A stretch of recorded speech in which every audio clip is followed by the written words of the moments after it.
क्या रशिया ने Su-57 के लिए दुनिया की सबसे खतरनाक वीवीआर मिसाइल लॉन्च कर दिया है? क्या तेजस मार्क 2 फिर से एक बार डिले होने वाला है? क्या इंडियन एयरफोर्स अभी हर सोल्जर के हाथ में कैमिकाजी ड्रोन देने की तैयारी कर रहा है? और क्या INS विशाल का सपना अब सपना ही रहने वाला है? आज की वीडियो में हम ऐसे ही कुछ इंटरेस्टिंग अपडेट्स के बारे में बात करने वाले हैं। नमस्कार दोस्तों, मेरा नाम है अंशुमन नायक और आप सभी का बहुत बहुत स्वागत है इंडियन डिफेंस न्यूज के डिफेंस टॉक सीरीज में। तो चलिए देर न करते हुए आज की वीडियो शुरू करते हैं।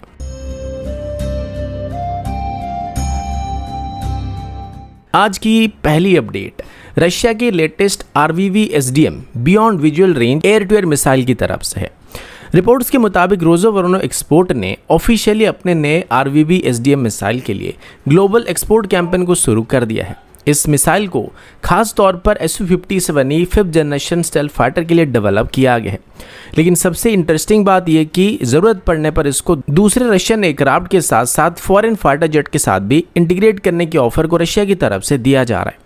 जैसे कि आप सभी को शायद बात पता होगा कि रशिया अभी इंटरनेशनल मार्केट में Su-57E को एग्रेसिवली पिच कर रहा है या प्रमोट कर रहा है। रशिया का दावा है कि Su-57 ने रियल कॉम्बैट कंडीशन में एडवांस एयर डिफेंस और इलेक्ट्रॉनिक वॉरफेयर सिस्टम के खिलाफ अपनी कैपेबिलिटी को प्रूव कर दिया है। इस कॉम्बैट एक्सपीरियंस के दौरान नए RVV-SDM मिसाइल का भी ऑपरेशनल इस्तेमाल किया जा चुका है और इससे रशिया की तरफ से कुछ टारगेट को मार के गिराया गया है। अब RVV-SDM मिसाइल की बात करें तो इसको एक्टिव और passive dual mode radar Sikar के साथ डेवलप किया गया है।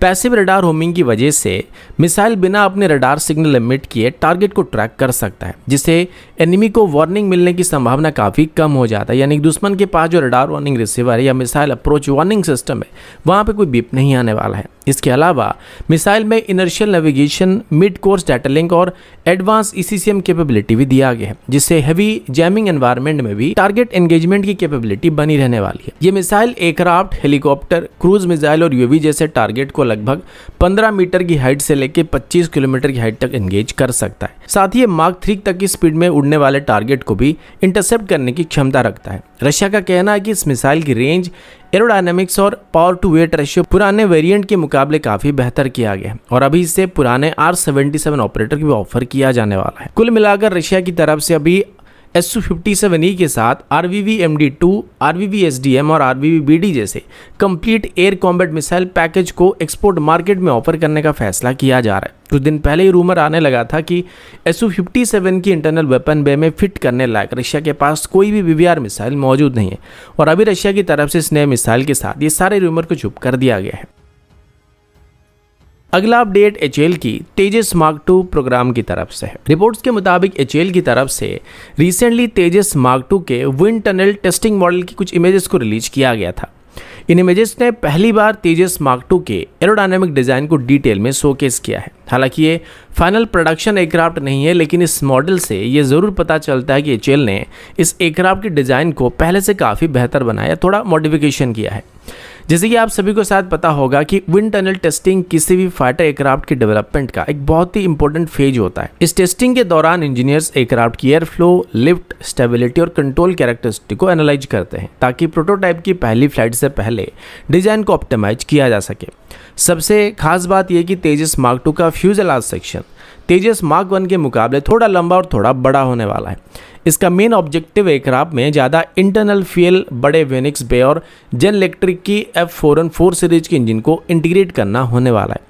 इसके अलावा एयरक्राफ्ट की क्लोज कपल कनार्ड्स और रिफाइंड डेल्टा विंग डिज़ाइन को भी अभी थोड़ा सा ऑप्टिमाइज किया गया है, जिससे हाई एंगल ऑफ अटैक पर लिफ्ट और मैन्यूवरेबिलिटी दोनों पहले से थोड़ा बेहतर होने वाले हैं। रिपोर्ट्स के मुताबिक एयरक्राफ्ट में बड़े leading edge root extension, refined air intakes और स्मूथ विंग रूट ब्लेंडिंग देखने को मिलने वाली है। ये सारे फीचर एयरक्राफ्ट की एरोडायनेमिक्स ड्रैग को कम करने के साथ साथ सुपरसोनिक परफॉर्मेंस और स्टेबिलिटी को इंप्रूव करने वाले हैं। साथ ही अभी एयरक्राफ्ट की नोज सेक्शन को भी पहले से थोड़ा बड़ा बनाया गया है, जहां फ्यूचर में उत्तम एसा रडार को इंटीग्रेट किया जाने वाला है, जो कि वर्तमान के उत्तम एसा रडार के मुकाबले थोड़ा बड़ा होने वाला है। कुल मिलाकर तेजस मार्क 2 सिर्फ तेजस मार्क 1 का एक अपडेटेड वर्जन नहीं होने वाला है, बल्कि एक completely redesigned 4.5 generation multi role fighter होने वाला है। लेकिन सबसे बड़ा सवाल अभी भी यही है कि ये एयरक्राफ्ट पिछले कई सालों से अपनी डेडलाइन को मिस करता आ रहा है और 2023 से लेकर 2026 तक इसकी रोल आउट ही कंप्लीट नहीं हो पा रहा है और इस बीच HAL की तरफ से 4 से 6 बार इसकी डेडलाइन को शिफ्ट किया जा चुका है। अगर ऐसा ही चलता रहा तो जब तक तेजस मार्क 2 को डेवलप किया जाएगा तब तक दुनिया भर के देश 5th जनरेशन और 6th जनरेशन एयरक्राफ्ट पर शिफ्ट कर चुके होंगे और अभी हम तेजस को बनाते रह जाएंगे। अगला अपडेट इंडियन एयरफोर्स के नए लॉटरिंग मुनिशन प्रोग्राम की तरफ से है। रिपोर्ट्स के मुताबिक इंडियन एयरफोर्स ने मेक इन इंडिया इनिशिएटिव के अंदर अभी एक नया रिक्वेस्ट फॉर इन्फॉर्मेशन यानी RFI को जारी किया गया है। इस RFI के अंदर इंडियन एयरफोर्स एक मैन पोर्टेबल लॉटरिंग मुनिशन को खरीदना चाहता है जिसे छोटी टैक्टिकल टीम्स भी आसानी से ले जा सकेंगे और ऑपरेट कर सकेंगे। ये भारत के प्रिसीजन स्ट्राइक कैपेबिलिटी को और भी मजबूत बनाने की तरफ एक और बड़ा कदम माना जा रहा है। जैसे कि शायद आप सभी को पता होगा कि लॉटरिंग मुनिशन ट्रेडिशनल मिसाइल से थोड़ा अलग होते हैं। लॉन्च होने के बाद ये टारगेट एरिया के ऊपर काफी देर तक होवर कर सकते हैं, दुश्मन को सर्च और आइडेंटिफाई कर सकते हैं और सही समय मिलते ही उस पर प्रिसीजन स्ट्राइक भी कर सकते हैं। अगर इस दौरान बैटलफील्ड में कंडीशन चेंज होता है, सिचुएशन बदल जाता है तो इस अटैक को किसी भी समय पर अबॉर्ट किया जा सकता है, जो कि हमें मिसाइल के साथ देखने को नहीं मिलता है। रिपोर्ट्स के मुताबिक इंडियन एयरफोर्स के रिक्वायरमेंट के हिसाब से इस नए सिस्टम की मिनिमम स्ट्राइक रेंज 40 किलोमीटर के आसपास होनी चाहिए और ये 2 घंटे से ज़्यादा समय तक हवा में रहने की कैपेबिलिटी रखना चाहिए। इसके अलावा इसमें हाई एक्सप्लोजिव और हाई एक्सप्लोजिव एंटी टैंक वॉरेड दोनों तरह की वॉरेड मौजूद होनी चाहिए, यानी ये system enemy soldier, bunkers, radar station, air defence system और लाइटली आर्मर्ड व्हीकल जैसे लगभग सभी टारगेट को एंगेज करने की कैपेबिलिटी रखना चाहिए। सबसे खास बात यह कि ये पूरा सिस्टम मैन पोर्टेबल होने वाला, यानी इसे किसी भी लोकेशन पर बिना किसी बड़े लॉन्च व्हीकल के डिप्लॉय किया जा सकता है। साथ ही लॉन्ग एंड्योरेंस होने की वजह से ऑपरेटर्स एनिमी मूवमेंट को काफ़ी देर तक मॉनिटर कर सकते हैं और सिर्फ ज़रूरत पड़ने पर ही स्ट्राइक कर सकते हैं। कुल मिलाकर ये नया RFI सिर्फ इंडियन एयरफोर्स की टैक्टिकल स्ट्राइक कैपेबिलिटी को नहीं बढ़ाने वाला है, बल्कि मेक इन इंडिया और आत्मनिर्भर भारत इनिशिएटिव को भी काफ़ी बड़ा बूस्ट देने वाला है। अभी अगर हमारे इंडिजिनस कंपनीज इस रिक्वायरमेंट को सक्सेसफुली ट्रैक कर पाते हैं तो फ्यूचर में भारत के पास एक advance, low cost, highly effective precision strike system मौजूद होने वाला है। और अभी मार्केट में बहुत से ऐसे इंडियन कंपनीज भी हैं जो कि इस तरह की सिस्टम को डेवलप कर रहे हैं, जिस वजह से इंडियन एयरफोर्स के पास अभी सिलेक्ट करने में काफ़ी सारे ऑप्शन भी मौजूद होने वाली है। अगला अपडेट इंडियन नेवी के इंडिजिनस एयरक्राफ्ट कैरियर 2 यानी ISC-2 प्रोग्राम की तरफ से है। रिपोर्ट्स के मुताबिक इंडियन नेवी की तरफ से अभी अपने तीसरे एयरक्राफ्ट कैरियर को लेकर गवर्नमेंट से अप्रूवल मिलने का इंतजार किया जा रहा है। लेकिन सबसे बड़ी इंटरेस्टिंग बात यह कि ISC-2 का पहला वाला INS विशाल वाला कॉन्सेप्ट अभी बदलकर एक नए और प्रैक्टिकल डिजाइन की तरफ जाता हुआ दिखाई पड़ रहा है। डिफेंस सर्कल में इसको एनहांस्ड विक्रांत कॉन्सेप्ट के नाम पे देखा जा रहा है। पहले ISC-2 को लगभग 65,000 टन डिस्प्लेसमेंट वाले एक बड़े कैटोबा स्टैंडर्ड की एयरक्राफ्ट कैरियर के तौर पर डेवलप करने की प्लानिंग की गई थी। इसमें ईमेल लॉन्च सिस्टम और 55 से लेकर 60 एयरक्राफ्ट को ऑपरेट करने की कैपेबिलिटी होने वाली थी, लेकिन हाई कॉस्ट, एडवांस टेक्नोलॉजी और लंबे डेवलपमेंट टाइमलाइन की वजह से इंडियन नेवी की तरफ से भी एक ज़्यादा प्रैक्टिकल अप्रोच को फॉलो किया जा रहा है।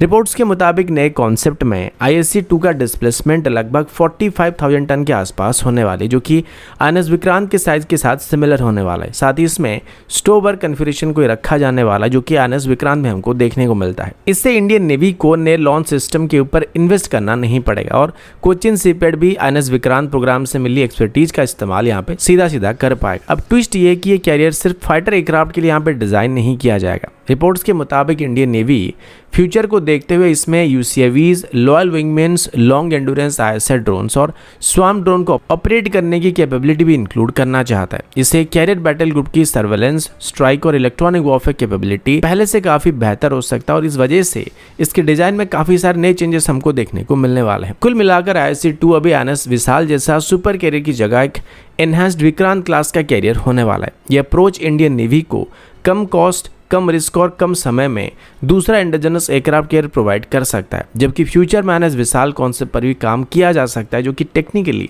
INS विक्रमादित्य का रिप्लेसमेंट होने वाला है। तो दोस्तों अभी के लिए इतना ही, मिलता हूँ आपसे अगले वीडियो में, तब तक के लिए जय हिंद, वंदे मातरम।